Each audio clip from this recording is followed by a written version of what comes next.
अहम मुक्तदा इचिनाव ma'am तराम नोक्सरी लोइनना channel असना ngasi thagasagadurbe video sa masi mayam gidamukta kanagani khalle madudi haiba ngasi gi video asi yengbirega adom na karigumba isagi thabakki obi ai karigumba amagi haib tare tana ningba natragana mahi oinaba adugumba tawbu yaba haib tare masi aihana yam khang haidana semjaba muktina sate adubu ahalaman singna tawbiramba haibiramba haib tare adugumba khara lairik tagi thengnaduna mayam da khudol tamjaban masi isam samna haibada akhoi kanagumba angang amana marksi exam gi khoiramba yaba laisi kari khoiramba yaba gi gaina leidana sigi matang ne haibata ado si hai dana su akhoi gi honadragadi mai pakpudi leibudi leiroi adumakpu akhoi gi daw yaba haibata ko laibakki oiba adugumba karigumba kharadi akoina sak udaba akhoi gi lai haibata ko moi leiribani mokoina karigumba khara tawrapdu akhoi gi mahi oina ba haibata adugi da muktani ngasigi video si lokho charibise ahambada thamjagador bise masi akhoi gi kanagumba miyo amana mahaki mahi gi lamda natraga thabak ki maramda natragana akhoi gi kanagumba amaga sayeng pambom jengarfa matamda mai pak ngabigi damakta karamba lai khoramba yaba gi habane masi maruina ahana su mamang da video semduna lai khrabani mamang da habta maruina akhoi gi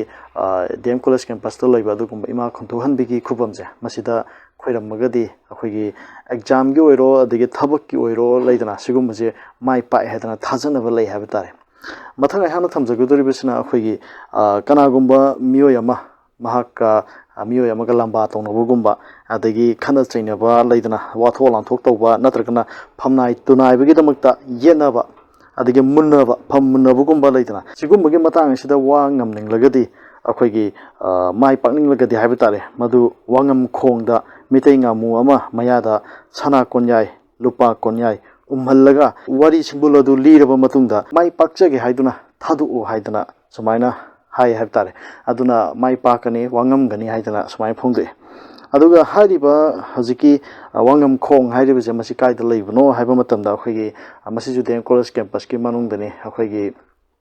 ke group part ki adugumba akhoi lambi merot ki lanthoba matungda adugi dem college ki manungda dum wangam khong haidana mafam masi lei haibtare masi dum mayam dum hangbiraga mafam adu dum khangani aduga kanagumba miyo amana numit ama haibtare ai jenga si je changeng ama leire natraga ai jenga si je karigumba ama ahak kano yenagada karigumba ama leire haina khallase masidasu khoi gi wangam pat hariba patse masigi pasida hai lei kabokumba kattuna akhoi gi ising jidagi kokta khikpa adagi mai mi taba khopa leidana si tawraga hariba numisigoina mai pakpa pigeni haidana haibtare hariba sigi wangam pat asina kaida leibano haiba matamda masi akhoi gi moirang khonggi hijam jaisam pase masi dagi kakhakhga impan toren torban tarani adudi khara haidara hojik janam stan haidana admaina pukhi ma leiri ikon am lei haibtare hojiki hariba ikon asibune khoina wangam pat haidana mamang matamda khangnaram baduni haidana mayamda thamjage loina mathang aina thamjage duribisna akhoi gi kanaguma miyo mana yamna kanna na duna leiba haibtare adudagi mahakse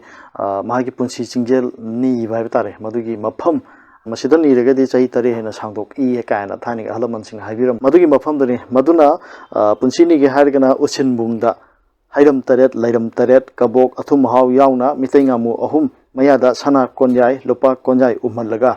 usin sin biu haidana hai chahi tare punsi sangdokani asumna ahan sing hairame mafam asi akhoi gi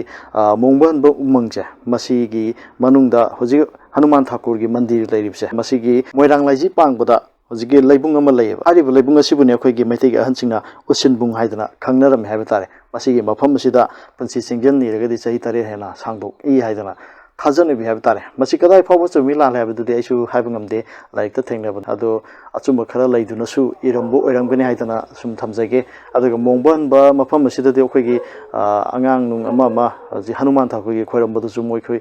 masa kanba khopa ka haije masi ju akhoi gi maruina mamangi matam de akhoi gi meitei gi oina haibtare masa gi oina lejarakpa angang asona na dagi tingkok laikok chagi hairabu mafam aduda kabok athum haw kacharga lai gi lukha adu chajarabadi kokane takpirameba masi akhoi gi hindu lining la aba matungi wari na te haibtare aduga loina na akhoi gi kanagum miyo mana laithung laina dagi kokchana bidamakta khoirambam haibtare maduna akhoi gi mayam su ena khangnaraba chekon takoma pangi adugumba akhoi gi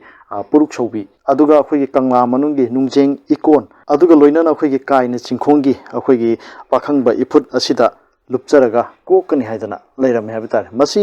ꯑꯩꯍꯥꯛꯅ ꯌꯥꯝ ꯈꯪ ꯍꯩꯗꯅ ꯁꯦꯝꯖꯕꯃꯛꯇꯤ ꯅꯠꯆꯗꯦ ꯑꯗꯨꯕꯨ ꯂꯥꯏꯔꯤꯛ ꯑꯃ ꯊꯦꯡꯅꯖꯕꯗꯒꯤ ꯃꯌꯥꯝꯒꯤꯗꯃꯛꯇ ꯀꯥꯟꯅꯒꯅꯤ ꯈꯜꯂꯒ ꯚꯤꯗꯤꯑꯣꯁꯤ ꯂꯧꯈꯠꯆꯕꯅꯤ ꯑꯗꯨꯅ ꯍꯥꯏꯔꯤꯕꯁꯤ ꯈꯔ ꯃꯈꯩꯗꯤ ꯑꯗꯨꯝ ꯆꯨꯝꯃꯝꯒꯅꯤ ꯍꯥꯏꯅꯁꯨ ꯈꯜꯂꯦ ꯍꯥꯏꯕ ꯇꯥꯔꯦ ꯑꯩꯈꯣꯏꯒꯤ ꯀꯅꯥꯒꯨꯝꯕ ꯃꯤꯑꯣꯏ ꯑꯩꯈꯣꯏꯒꯤ ꯑꯦꯛꯖꯥꯝꯒꯨꯝꯕ ꯊꯥꯕ ꯊꯕꯛꯀꯤ ꯃꯇꯥꯡꯗꯗꯤ ꯑꯩꯈꯣꯏꯒꯤ ꯃꯃꯥꯡꯗ ꯑꯩꯍꯥꯛꯅ ꯄꯟꯖꯈꯤꯕ ꯑꯩꯈꯣꯏꯒꯤ ꯗꯤ ꯑꯦꯝ ꯀꯣꯂꯦꯖ ꯀꯦꯝꯄꯁꯀꯤ ꯏꯃꯥ ꯈꯨꯟꯇꯣꯝꯕꯤ ꯈꯣꯏꯔꯝꯕꯁꯦ ꯃꯁꯤ ꯌꯥꯝꯅ ꯃꯍꯩ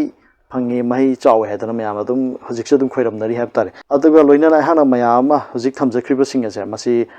ꯃꯌꯥꯝ ꯄꯨꯝꯕꯅ ꯌꯥꯝ ꯀꯟꯅꯕꯨꯗꯤ ꯈꯪꯅꯕ ꯅꯠꯇꯦ ꯍꯥꯏꯕ ꯇꯥꯔꯦ ꯑꯗꯨꯕꯨ ꯆꯦꯅꯦꯜꯁꯤꯒꯤ ꯈꯨꯠꯊꯥꯡꯗ ꯑꯩꯍꯥꯛꯅ ꯃꯃꯥꯡꯗꯒꯤ ꯚꯤꯗꯤꯑꯣ ꯀꯌꯥ ꯑꯃ ꯃꯌꯥꯝꯒꯤꯗꯃꯛꯇ ꯑꯩꯈꯣꯏꯒꯤ ꯁꯕꯁꯀ꯭ꯔꯥꯏꯕꯔꯁꯤꯡꯒꯤꯗꯃꯛꯇ ꯈꯟꯖꯔꯒ ꯚꯤꯗꯤꯑꯣ ꯀꯌꯥ ꯑꯃ ꯁꯦꯝꯗꯨꯅ ꯂꯥꯛꯆꯕꯅꯤꯅ ꯃꯁꯤꯒꯤ ꯚꯤꯗꯤꯑꯣꯁꯤꯁꯨ ꯃꯌꯥꯝꯒꯤ ꯀꯥꯟꯅꯒꯅꯤ ꯈꯜꯂꯒ ꯚꯤꯗꯤꯑꯣꯁꯤ ꯂꯧꯈꯠꯆꯕꯅꯤ ꯚꯤꯗꯤꯑꯣꯁꯤ ꯃꯇꯥꯡ ꯁ꯭ꯋꯥꯏꯗ ꯂꯣꯏꯁꯤꯟꯖꯔꯒꯦ ꯍꯥꯏꯗꯅ ꯍꯥꯏꯖꯔꯤ ꯀꯪꯂꯩꯄꯥꯛ ꯏꯃꯥꯅ